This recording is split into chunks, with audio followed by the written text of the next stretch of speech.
iPhone SE versus OnePlus 5T speed test. That video is coming up right now. Let's go.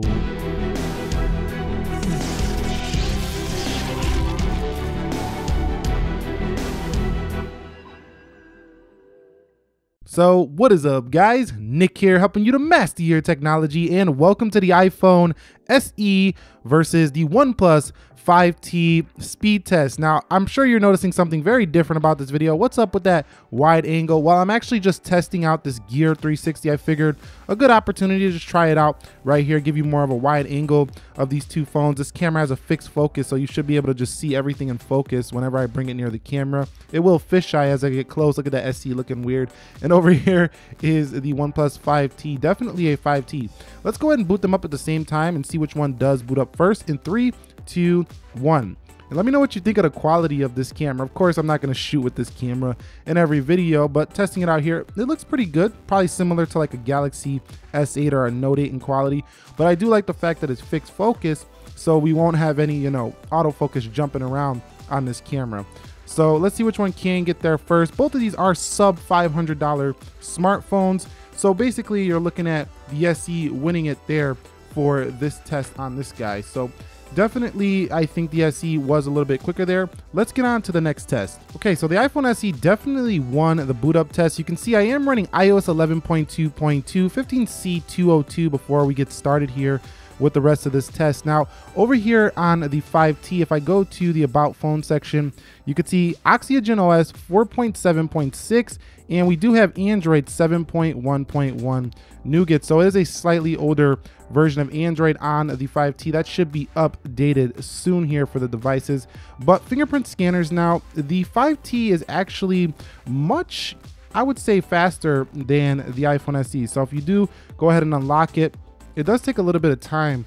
On the SE Plus, you do have to go ahead and hit the power button to actually get into your fingerprint. On the 5T, you can just go ahead and just tap at any time. Also, you do have the face unlock here for the 5T, which definitely works wonderfully well on this device. So in terms of fingerprint speed, it's an easy win for the 5T over the SE. Let's try and see if we can get it at the same time in 3, 2, and 1. And you see the 5T was just quicker. 3, 2, and 1. And it's just quicker every single time for that test. Okay, so both the devices do have the same applications lined up on both. We are going to speed test them. Both are connected to the same Wi-Fi network. So let's begin with calendar in 3, 2, 1. And you can see the calendar is first for the iPhone SE coming home. Let's go into calculator. And that looks like the SE, honestly, coming home. 1x animations across the board for the OnePlus 5T to make this fair. Let's go into clock. And you can see that is the OnePlus 5T. If I miss any of these, go ahead and drop it down below in the comments. Going in the camera, that's the SE, surprisingly. Coming home, let's go into Snapchat. And Snapchat is a win there for the 5T, but these are just milliseconds. Man, the SE has been holding its own. Let's go into WhatsApp. And you can see WhatsApp wins there for the 5T. What about Instagram? And Instagram is a win there on the right for the 5T, pretty easy. So the 5T is definitely coming back and winning a lot of these tests. Let's go into YouTube. And you can see YouTube, an easy win and load there for the 5T. And look at all this screen you get for that budget price point on the 5T. Let's go into Twitter. And you can see Twitter is first there for the OnePlus 5T easily over the SE. So the 5T has been coming back and smoking now. Let's go into a PieGeek. And you can see a PieGeek opens first there on the left for the SE. So the SE comes back with a win. Let's go into speed test. And I would expect speed test to win here for the SE, and it does, just because it has like a faster app. It's been downloaded and updated more on that side. So even though I missed that tap, it was still quicker on SE. Let's go into App Store, Play Store. And that's a win for the App Store, it looks like. Let's go into Jetpack Joyride. And remember, $500 here for the 5T. And you're looking at about, I'd say about 150 or 200 for the SE. Now, the SE was at one time $500 though. Let's go into Monster Dash. Looks like we got a win on a 5T, so a great gamer for the OnePlus 5T. Let's go into Geekbench. That one was quite close. I think that was the 5T. Let me know down below. Let's go into Chrome. And that's an easy win for the 5T. Let's go into the Nick Ackerman channel.com here to do a web browser test. So we're gonna go to the Nick Ackerman channel. .com in 3, 2, 1. And you can see that's a win for the 5T. Let's go over here. Let's go to best videos. And you can see that was about even. So far in the single core test where we're going through all the applications, it looks like the 5T was basically winning most of them, but the SE was hanging right there with it for being almost 2 years old now. Let's go into Chrome and you could see the 5T for a win. Geekbench, the 5T for a win. Monster Dash, that's the SE. Let's go home. Let's go into Jetpack Joyride. That's the SE again. So that gaming performance is well optimized. Let's go to App Store, Play Store. Looks like the 5T won that one. Speed test. 5T coming home. Let's go into a Pie Geek. That's the 5T. Let's go into Twitter. That's the 5T again. Quicker animations across the board. YouTube.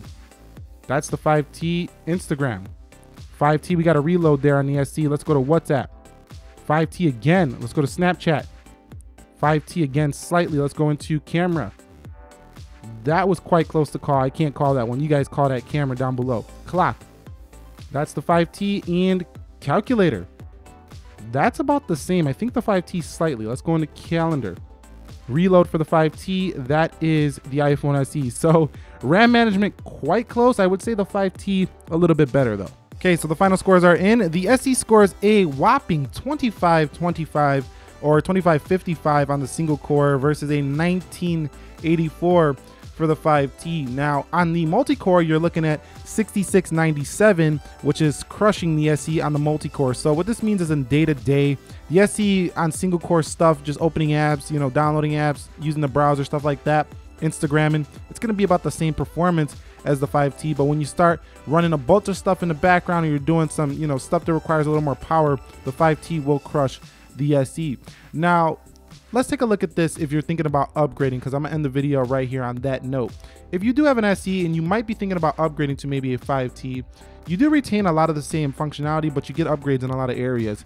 So, you know, you do have a smaller screen here, but this screen is also bigger, but not only bigger, it's higher resolution, and it also does have the ability to be tweaked to different sRGB modes and stuff like that. In addition to that, you do get yourself a headphone jack at the bottom of this device right there, just like you have on the SE. So you don't lose your headphone jack. You also do get that same aluminum build you might like.